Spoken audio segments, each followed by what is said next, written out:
रेवाड़ी से एक बेहद गंभीर और चौंकाने वाला मामला सामने आया है, जहां एक नर्सिंग कॉलेज की हेड गर्ल स्टूडेंट ने कॉलेज के प्रिंसिपल पर छेड़छाड़, गाली गलौज और करियर खत्म करने की धमकी देने जैसे गंभीर आरोप लगाए हैं। मामला इतना गंभीर है कि छात्रा खुद थाने पहुंची, पुलिस को शिकायत दी और एक ऑडियो क्लिप भी सौंपी है, जिसमें प्राचार्य माफी मांगता सुनाई दे रहा है। नमस्कार, मैं हूं आशीष कुमार झा और आप देख रहे हैं हरियाणा तक। रेवाड़ी के धारूहेड़ा इलाके में स्थित एक निजी नर्सिंग कॉलेज की सेकेंड ईयर की छात्रा, जो कॉलेज की हेड गर्ल भी है, उसने अपने ही कॉलेज के प्रिंसिपल पर छेड़छाड़ के आरोप लगाए हैं। पीड़िता का कहना है कि 22 दिसंबर को कॉलेज की एक छात्रा की तबीयत खराब हो गई थी। इसकी जानकारी उसने कॉलेज प्रशासन और प्रिंसिपल को दी, तो प्रिंसिपल ने उसे मेडिकल से दवाई लेने के बहाने अपने पास बुलाया। जब छात्रा दवाई लेने के लिए जा रही थी तो रास्ते में ही प्रिंसिपल खड़े मिले। उस समय वहां आसपास कोई और मौजूद नहीं था। आरोप है कि प्रिंसिपल ने जबरन छात्रा का हाथ पकड़ लिया, अश्लील हरकतें करने लगा। छात्रा ने विरोध किया और चिल्लाने की कोशिश की तो प्रिंसिपल ने गालियां देनी शुरू कर दी और उसका करियर खराब करने की भी धमकी दी। पीड़िता का यह भी कहना है कि घटना के बाद प्रिंसिपल ने मामला दबाने की भी कोशिश शुरू कर दी और अगले दिन यानी 23 दिसंबर, जिस दिन प्रिंसिपल ने छेड़छाड़ की, उसके अगले दिन प्रिंसिपल ने छात्रा को खुद फोन किया और अपनी हरकत के लिए माफी मांगी। कहा कि इस घटना के बारे में किसी और को कुछ ना बताए। इस कॉल की ऑडियो क्लिप छात्रा ने पुलिस को सौंप दी है। मेरे प्रिंसिपल ने मेरे साथ गलत हरकत करने की कोशिश की थी। उन्होंने मेरे को बुलाया नीचे फ़ोन करके कि मैंने उनको इन्फॉर्म किया कि सर एक लड़की की तबीयत ख़राब है, क्योंकि उन्होंने हमें हेड गर्ल बना रखा है कॉलेज का, इसलिए हमें उनको सारी बातें बतानी पड़ती है। कोई भी लड़की आ रही है या जा रही है या किसी की तबीयत ख़राब है तो मैंने उनको इन्फॉर्म किया कि एक लड़की की कंडीशन ख़राब हो रखी है, उसकी ज़्यादा तबीयत ख़राब है, तो सर मेडिसिन का क्या है। तो वो ये बोले कि भाई हॉस्पिटल में फ़ोन करके पूछ लो जिसकी ड्यूटी लग रही है और उनसे बोलो कि मेडिसिन है या नहीं है। तो मैंने उनको फ़ोन किया, तो मैं रास्ते में मेडिसिन लेने जा रही थी, तो मेरे को नहीं पता था कि वो आ रहे हैं। तो वो रास्ते में मेरे को खड़े हुए दिख गए। मैंने बोला कौन है, तब वो बोले अरे एक बार इधर आ, मुझे तुझसे कुछ बात करनी है। उनके हाथ में कुछ सामान वगैरह था, तो वो बोले तू जा तो रही है तो ये भी लेते जाना। तो फिर उसके बाद मैंने जैसे ही उनको बोला ना कि सर ठीक है मैं ले जाऊँगी, सामान तो आप दे दो। जैसे ही मैं उनके पास गई तो मुझे स्मेल सी आई कि उन्होंने ड्रिंक वगैरह कर रखी है। जब मैंने उनको बोला ना कि सर सामान दे दो, तो उन्होंने मेरी गुद्दी वगैरह पकड़ ली और फिर मैंने उनको छुड़वाने की कोशिश की तो उन्होंने मेरे हाथ पकड़ लिए दोनों और अब्यूजिंग वर्ड यूज़ किए। और फिर उसके बाद बोले कि अगर तूने किसी को ये बात बताई तो मैं तेरे घर वालों को तेरा काला चिट्ठा ये सब कुछ बता दूंगा, ये है वो है। फिर उसके बाद अब्यूजिंग वर्ड यूज़ करके बोले कि तेरा करियर बर्बाद कर दूंगा, तू किसी को कुछ भी नहीं बताएगी। फिर उसके बाद मैंने जैसे तैसे करके मैं भाग गई वहाँ से। फिर उसके बाद मैंने ऊपर आके मेरे जो फ्रेंड थी दो, उनको बताया। मैंने हॉस्टल में किसी को भी नहीं बताया था, उन दो लड़कियों के अलावा, और उन लड़कियों को सारी बात पता था। उसके बाद मैं डर गई थी कि उसने करियर की धमकी दी थी ना, इसलिए। फिर उसके बाद मैंने मतलब कि बात को दबा दिया, मैंने घर वालों को नहीं बताया क्योंकि मैं डरी हुई थी। फिर उसके बाद उन्होंने फ़ोन किया मेरे पास, कल फ़ोन किया था। फिर उसके बाद मैंने सारी रिकॉर्डिंग की है, मेरे पास प्रूफ है सब चीज़ों के कि जब उन्होंने मेरे पास फ़ोन किया है, उनके स्क्रीनशॉट है, वीडियो है और उनके खिलाफ सबूत भी है कि हाँ भाई ये इंसान गलत है। उसके बाद उन्होंने मेरे को फ़ोन पे बोला, सॉरी भी मांगा। उन्होंने बोला मैं यहाँ से छोड़ के चला जाऊँगा, मैं मर जाऊँगा, कन्नू तुम मेरे को भाई मानती थी। और फिर उसके बाद उन्होंने बोला कि अगर तेरे को बात करनी है ना मेरे से तो कहीं भी बात कर लियो, कोई दिक्कत नहीं, मैं तेरे मम्मी के सामने भी बोल दूंगा कि हाँ मैंने ये गलती की है। फिर उसके बाद मैंने बोला मेरे को आपसे कोई मतलब नहीं है, मैं पुलिस स्टेशन में ही अगले दिन आपसे बात करूंगी, जो भी बात होगी वहीं पे होगी, मैं आपसे कोई बात करना नहीं चाहती, मेरा आपसे कोई मतलब नहीं है। उसके बाद उन्होंने बोला कि ठीक है। तो फिर उसके बाद मेरी फ्रेंड ने मेरे को सजेस्ट किया तू फ़ोन कर और बोल उनको कि आप मेरी मम्मी से सारी बात बता दो।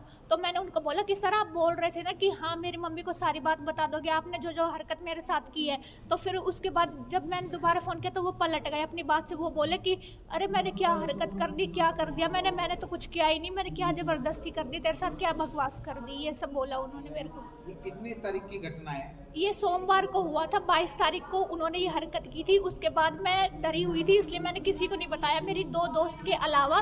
फिर उन्होंने कल दोबारा फ़ोन किया है, फिर उसके बाद मैंने अपने घर वालों को बात बताई कि ऐसे-ऐसे वो अपनी गलती मान रहा है और मेरे को धमकी दे रहा है। फिर उसके बाद मेरे भाई ने मेरे को बोला 112 नंबर पे फ़ोन कर, तब मैंने फ़ोन किया।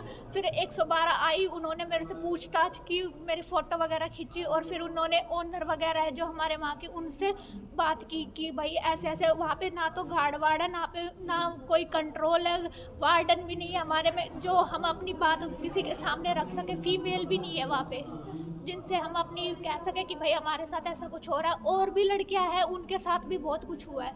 इस मामले के सामने आते ही कॉलेज की अन्य छात्राएं भी पीड़िता के समर्थन में आ गई हैं। छात्राओं का कहना है कि इससे पहले भी एक छात्रा के साथ प्रिंसिपल बदतमीजी कर चुका है। उस समय कॉलेज मैनेजमेंट से शिकायत की गई थी, लेकिन कोई कार्रवाई प्रिंसिपल पर नहीं हुई। अब मजबूर होकर जब ये दोबारा घटना घटी है तो छात्राओं ने सीधे पुलिस में शिकायत की है। छात्राओं ने कॉलेज प्रशासन पर भी गंभीर सवाल उठाए हैं। छात्राओं का कहना है कि कॉलेज में ना तो सीसीटीवी कैमरे हैं, ना कोई वार्डन है और पूरे कॉलेज में सिर्फ एक गार्ड है जो कि अक्सर नशे में रहता है। एक लड़की के साथ बदतमीजी की थी हमारे प्रिंसिपल ने, और उसने हमें बताया था तो हमने एक्शन लिया यहाँ पे स्टेशन पे आके। क्या कैसे हुआ?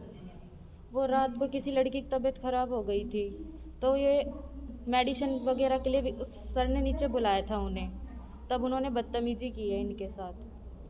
क्या कुछ कहा उन्होंने, कुछ ऐसा कुछ? हाँ, उन्होंने ये बोला था कि मैं करियर ख़राब कर दूंगा तेरा, तूने किसी को बताया तो, ये सारी चीज़ें उन्होंने बोली शिकायत थी। में कहा गया है हाथ पकड़ लिया और हाँ, ये बदतमीजी बिल्कुल की। सच है। और वहाँ पे सुविधाएं क्या? नहीं, कुछ नहीं है वहाँ पे, क्या किस तरह की?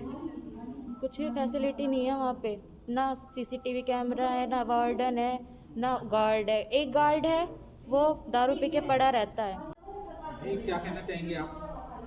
ये जो कह रही है हमें पहले पता नहीं था ये सब हुआ है, फिर हमने ये जब रिकॉर्डिंग देखी तब हमें पता चला कि ये सब हुआ है, तो हमारे पास सबूत है कि हाँ इनके साथ गलत हुआ है। अब हम यही चाहेंगे कि उन्हें जल्दी से जल्दी सज़ा मिले। अगर वो वहाँ रहे तो फिर वहाँ लड़कियाँ नहीं रह पाएंगी सेफ बिल्कुल भी। वो पहले भी हो चुका है ऐसा, उस टाइम एक्शन नहीं लिया गया था, अब की बार एक्शन लिया गया है तो देखो क्या होता है। उम्मीद तो यही है कि सब हो हमारे ही उसमें हो फेवर में। इसकी लिखित शिकायत आपने पुलिस प्रशासन को दी है? हमने पहले एप्लीकेशन दी थी, पहले कोई एक्शन नहीं हुआ, इसलिए हमने अब की बार डायरेक्ट पुलिस से ही बात की है। हमारे कॉलेज में ना कोई गार्ड है, ना कोई सिक्योरिटी है, ना कोई वार्डन है। हमें वार्डन चाहिए और गार्ड वगैरह सब चीज़ की सुविधा चाहिए हमें।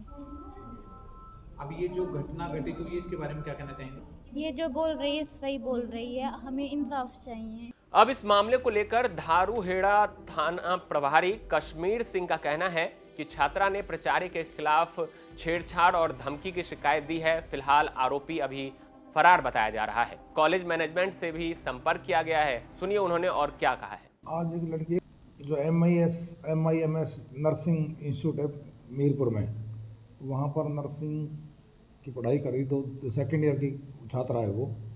उसने आज आके दरख्वास्त दी है कि उसके साथ जो इंस्टीट्यूट का प्रिंसिपल है बाय नेम दरख्वास्त दी है कि उसने मेरे साथ अश्लील हरकत की है। एप्लीकेशन दी जिसकी कार्रवाई अमल में लाई जा रही है। दरख्वास्त दी, 10 अभियोग अंकित करके आगामी कार्रवाई की जाएगी। सर, क्या कुछ इसके अलावा जो आरोप लगाए हैं उसमें जो है ना, एक उसने एक वीडियो मोबाइल की क्लिप दिखाई इसने सुनने के लिए, जिसमें वो उससे आवाज़ साफ नहीं आ रही, माफ़ी मांगने के लिए कह रहा है भी मेरे को माफ़ कर दो, कोई बात नहीं, गलती होगी। और बाकी लड़कियां हैं और 2-3 उन्होंने भी बताया कि ऐसे जो हमारे को फ़ोन करके बुलाया था, उनके साथ ऐसी हरकत नहीं की। पर इस लड़की ने बताया है कि मेरे साथ हरकत की थी। रात को 9:40 पे मुझे बुलाया, 9:50 पर नीचे बुला के मेडिसिन देनी है और बोलो मेरा हाथ पकड़ लिया था। कहा ये भी जा रहा है कि उसकी तरफ से कुछ बातें कही गई है कि मेरी बहुत ऊंची पहुंच है, कुछ नहीं हो पाएगा, तेरा करियर चौपट कर दूंगा। हाँ, ऐसा भी वो जो शिकायत करता उसने बताया है कि उसने अपने आप को भाई ये ना करने के लिए उसने कहा कि भाई जो ना, अगर आप ऐसा करेंगे तो आपका करियर ख़राब कर देंगे, ऐसा उसने अपनी एप्लीकेशन में बताया है। बाकी जांच का विषय है, अभियोग अंकित करके जांच करके सच्चाई सामने लाई जाएगी। अब देखना होगा कि पुलिस जांच में इस पूरे मामले में क्या निकलकर सामने आता है और आरोपी प्रिंसिपल पर कब और क्या कार्रवाई होती है। इस मामले को लेकर आपका क्या कहना है, हमें कमेंट बॉक्स में बता सकते हैं। साथ ही हरियाणा से जुड़ी तमाम खबर देखने के लिए जुड़े रहे हरियाणा तक के साथ।